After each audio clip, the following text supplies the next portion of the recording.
Hey, am I tech enough? No riffraff, just real stories. Am I Tech Enough podcast redefines you are tech enough. October 17, 2024 was a very special day.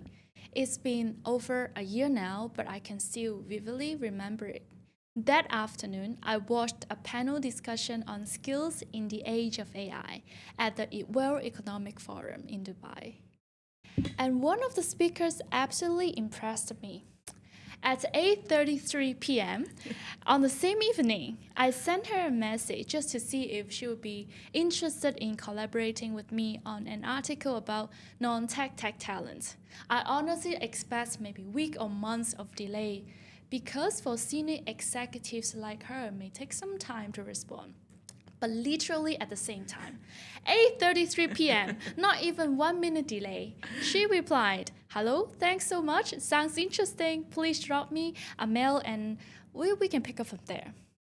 That moment meant everything to me. 1 year ago, who was I? I was nobody. I just started my entrepreneurial journey. I have nothing to prove, nothing to show.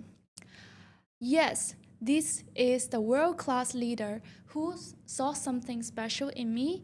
Her openness and willingness to trust a young, unknown talent showed me a level of generosity and support I will never forget. I'm very happy, honored to have her here on my podcast. Please welcome Joe Carney, the Chief Learning Officer Council member and Future Skills Alliance member at the World Economic Forum, Learning Journal reviewer, and Learning Elite Awards judge. Joe, welcome. Thank you for those lovely words and thank you for having me. I feel so honored. I'm so happy that I finally have you in my podcast. Took us a year, but we got there. A year for me to prepare myself and welcome you now on the first episode of our video podcast. I'm delighted. Thank you so much. I'm so happy because as a lifelong learner, I can definitely feel the passion of learning when I come to read your profile, understand about your experience. It really gets me excited to start the recording. Thank you so much. And I understand I am a learning addict also. I know when you started, once you graduate, when you started your career, you started as a teacher, an educator, a lecturer, and a trainer. How has this built the foundation of who you are today? Goodness, it makes me feel old hearing all of this. But each of them, even if they have been challenging at the time, has been a step in my journey. And each one of them has taught me that standing beside learners as a guide on the side, rather than above or in front of them, is really the type of educator that I want to be and how you create the conditions for growth. And it has taken me a while to be able to understand how to stretch people without breaking them in the learning environment. And there is this really interesting concept from the great neuropsychologist Vygotsky, who talks about the edge of proximal growth. And that's how you get this desirable difficulty in people where they're trying to learn and it's a challenge. And that is, I think, what I have learned creates real growth for me. And you asked about how it has built, I guess, the foundation of who I am. And I think the greatest thing I have got from working in the learning space, whether it's government or academia or industry, is trying to develop an unconditional positive regard for people. And by seeing the potential in people, maybe even before they can see it in themselves. And I think that has been the gift, that I haven't seen failure in learning as something bad, but really as generative, as mistakes as being something that's trying to emerge in someone as a learning pathway. And that concept of growing people, unlearning, new learning, is something that even at times I've tried to escape from, but I can't seem to get rid of it. So I've just taken it as my vocation now, and I'm very happy. Wow, when you mentioned about escape, you have taken a break from education field into Yes. tech. Yeah. How did that happen, and what have been the most challenging times in your consulting chapter, because you embarked on another new chapter in tech after that? Yeah. Goodness, there has been a lot of challenge. But as I like to say, success is a really bad teacher. Failure is hard. I'm very bad at accepting it, but it's a great guide. And when I think about what has been challenging, I personally love change. And I know that sounds probably like a platitude, but I really enjoy change. But I have to realize transitions are disorienting. And there is this, in sociology, they call it emotional labor that happens with change. And I have to realize that the change that my brain craves, as someone who suffers from autoimmunity challenges, my body can't always keep up. And there is this tension between what my brain wants and what my, body can handle. Yeah. And I think that has been a challenge for me, being on a plane from Silicon Valley to my beloved home in Ireland, to Saudi Arabia, to Hong Kong, beautiful place, to Sydney, to Singapore. There is labor, there is emotional load in that, which has taken a toll on me. And there is context switching. Yeah. We can't multitask. It's just rapid switching of attention. And going between clients, one might be a government client, one might be a startup, one might be a conglomerate, constantly having to be a chameleon and someone different does take a toll. It enriches you, and I hope it enriches those around me, but it really also, it can be quite fragmenting. And I think that has taken a toll as well as being enriching. And I think, talking of tension, I mentioned this tension between my brain and my body. Working with a lot of the organizations I have worked with, a lot of family business in this region, one of the challenges is almost what I would describe as archaeology, in that you are trying to retain what is good in a business, what works, whilst also trying to keep up with the future. You're solving for today with a foot in tomorrow. You're almost going dual velocity, like keeping the lights on, but making sure that you don't become Blockbuster or something. And that working at two paces for 20 different clients on a plane when you're landing and you don't know where you are is certainly hard. And of course, when you hold up a mirror to many clients, they don't want to see what's in it. They want to look out the window and blame AI and blame tariff tensions and geopolitical crises. But sometimes the problem lies within. So there has been challenges, of course, but I hope each one of them has made me a stronger person and a better human. Yeah, you mentioned about the mental workload, physical workload, and making yourself better human. I think you definitely taken a lot to yourself. You have earned 13 certificates and 9 degree in program.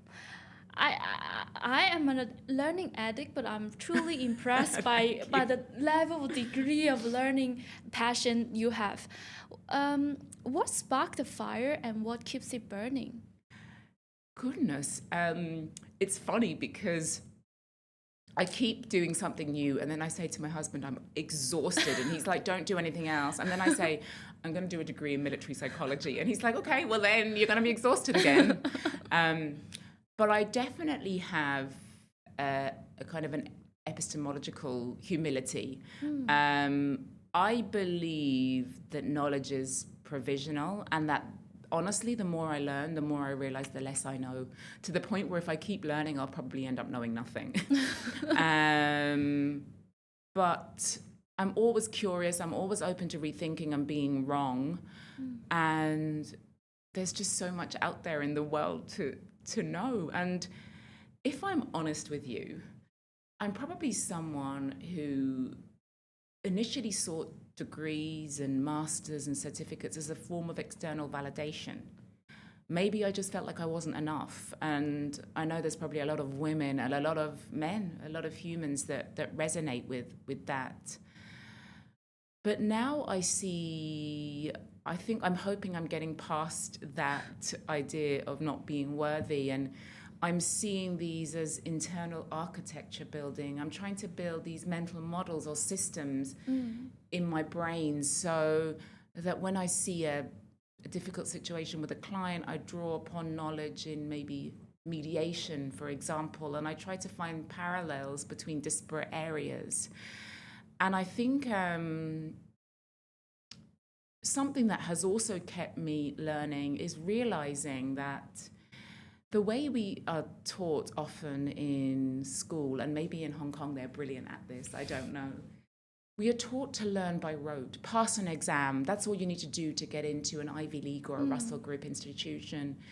But it isn't deeply engaging. We haven't mastered this deutero learning or learning how to learn. And I think I've become fascinated with, am I actually learning? Am I forming these new neural pathways in my brain?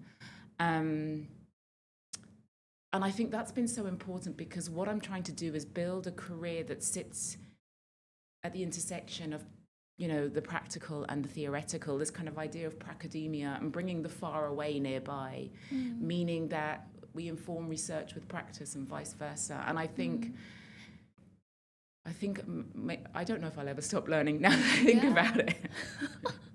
That constant desire to challenge yourself and keep pace with the ongoing changes around us definitely keep us moving forward.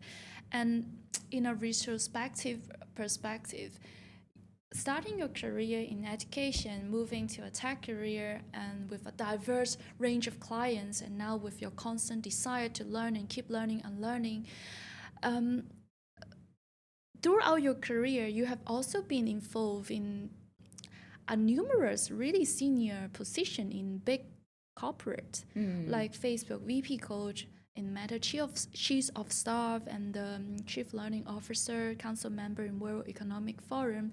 I'm curious to know your evolving leadership philosophies across your dynamic senior leadership experiences. It's a really good question. I really like this because I think something I am leaning more into at the moment is that essentially we're all the same.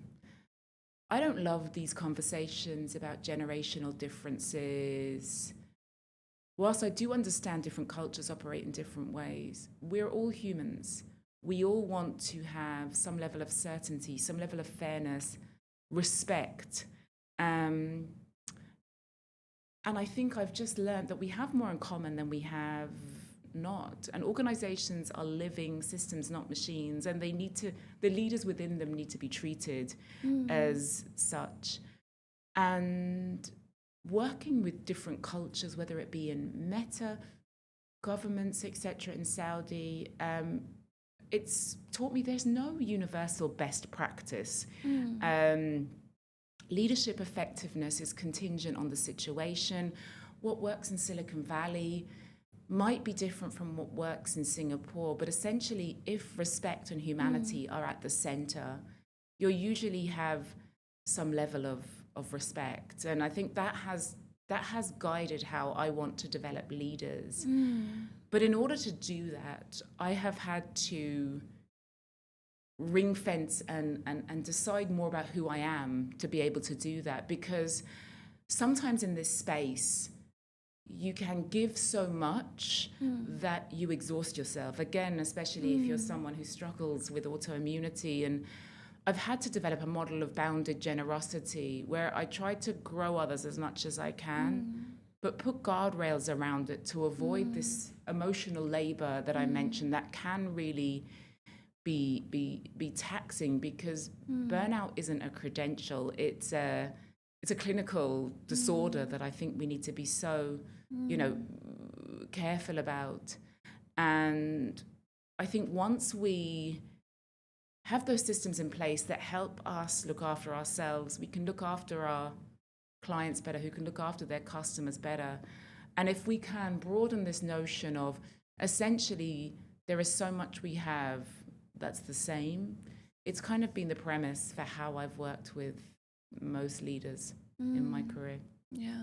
I just found myself cannot stop nodding. Oh. I need to fix it. I'm really, really touched by what you share, that you're embedding learning and wellness together when it comes to a learning journey.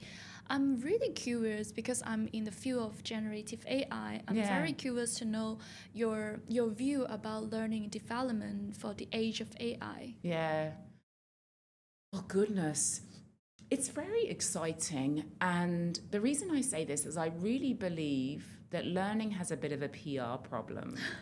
People sometimes talk about the learning team are here, or we have to slash budgets. Learning, it's the first thing to go because it's seen as a cost, not investment.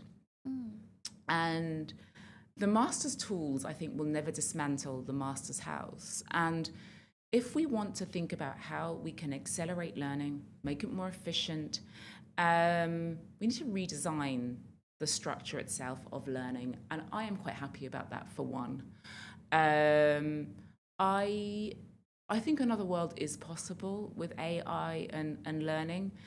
And I think we need to create the conditions for emergence rather than predetermined classrooms.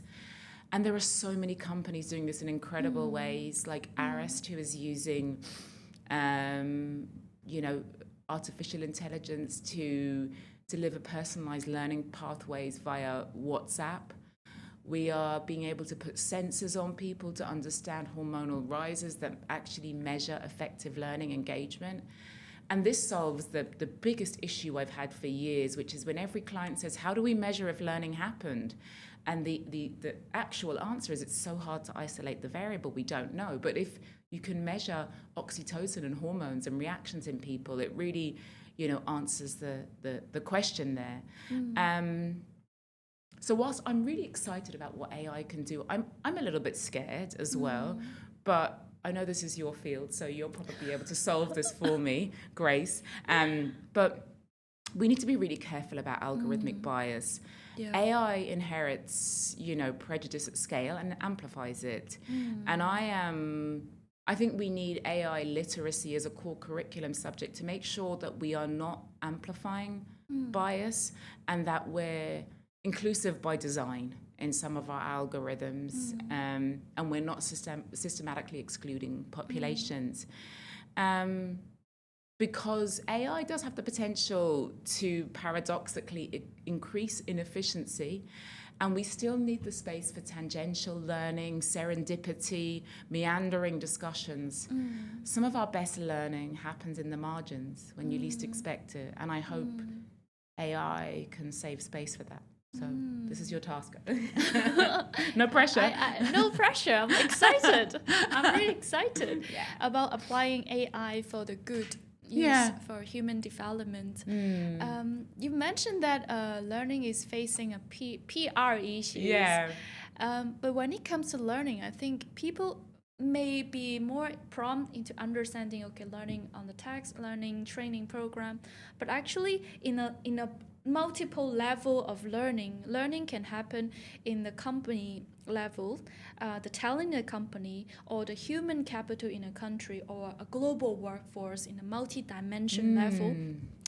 I'm curious to understand your view about the future of learning. How would it look like? How will people learn? Yeah. Well, the reality is none of us know, but I really hope it changes. Like I said, there is a PR problem, and I'd love to make learning cool again, And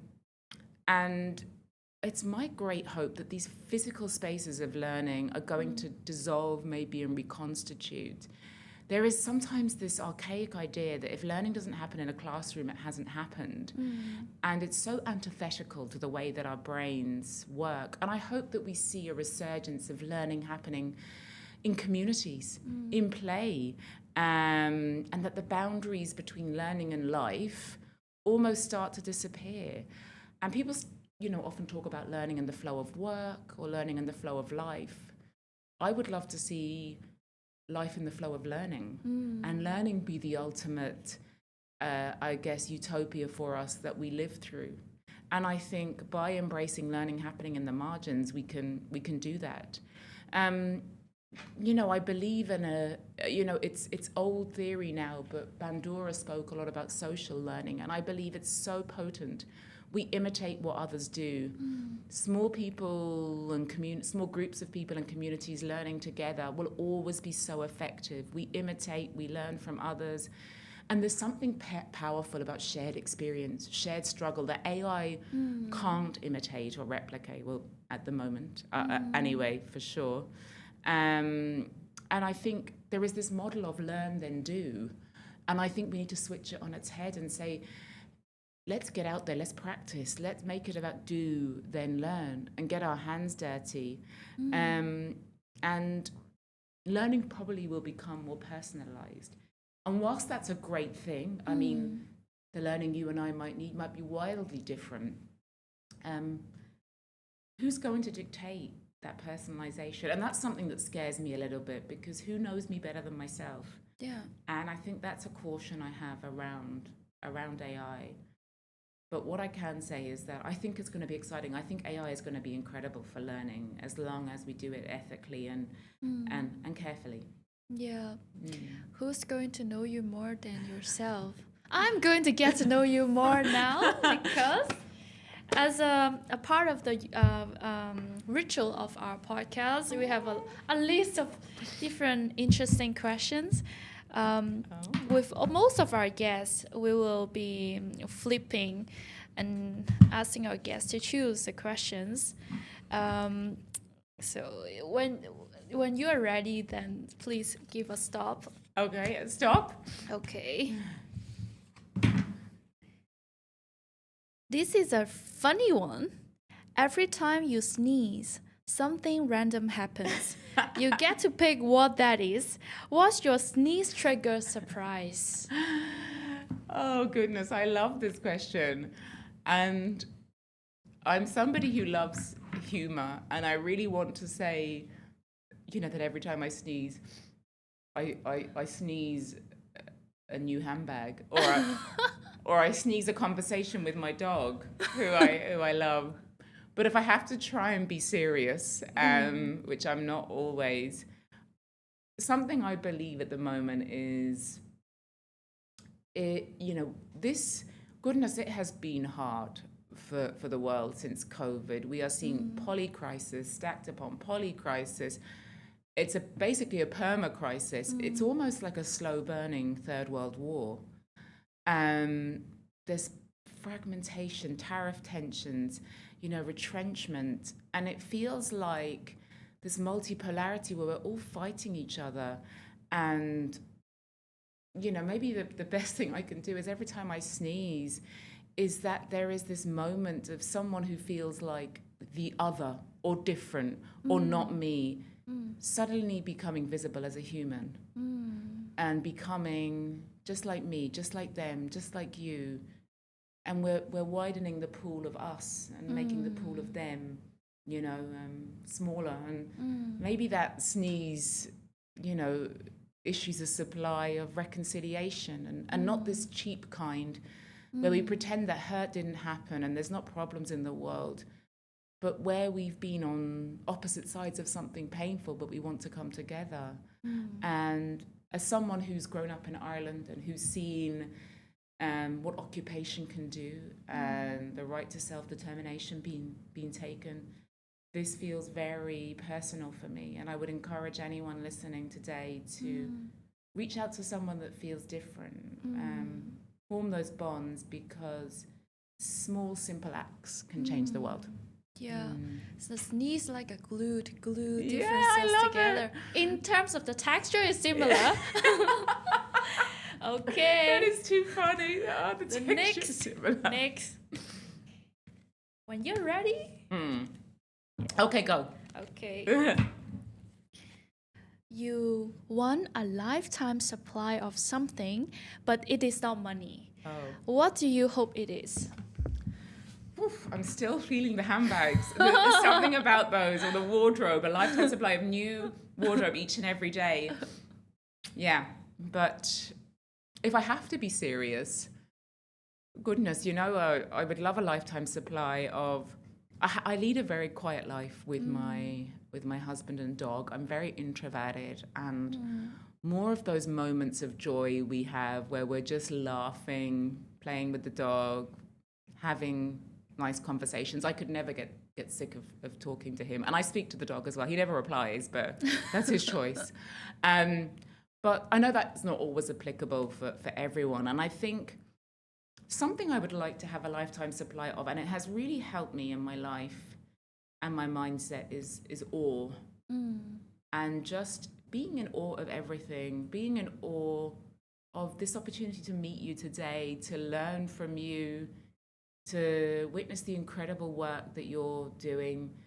You know, even when you cross the road and you get a green light instead of a red, just be so grateful and thankful. And I know that sounds, again, utopian, but life is challenging enough without us letting, negativity get in the way. And I'm trying to get rid of any cynicism that I have and just be that person that finds joy in everything and spreads it to others. And I think we need more of that. And that's my hope, that I just have this lifetime supply of just being excited and in awe of all the experiences I have. And this for sure has been a really special one, Grace. Thank you so much, Jill. I'm very happy to have you today and share your journey with our audience. Thank you so much. No, the thanks are to you. I have so enjoyed it, and the last two questions were brilliant. Thank you. No, thank you. Yes.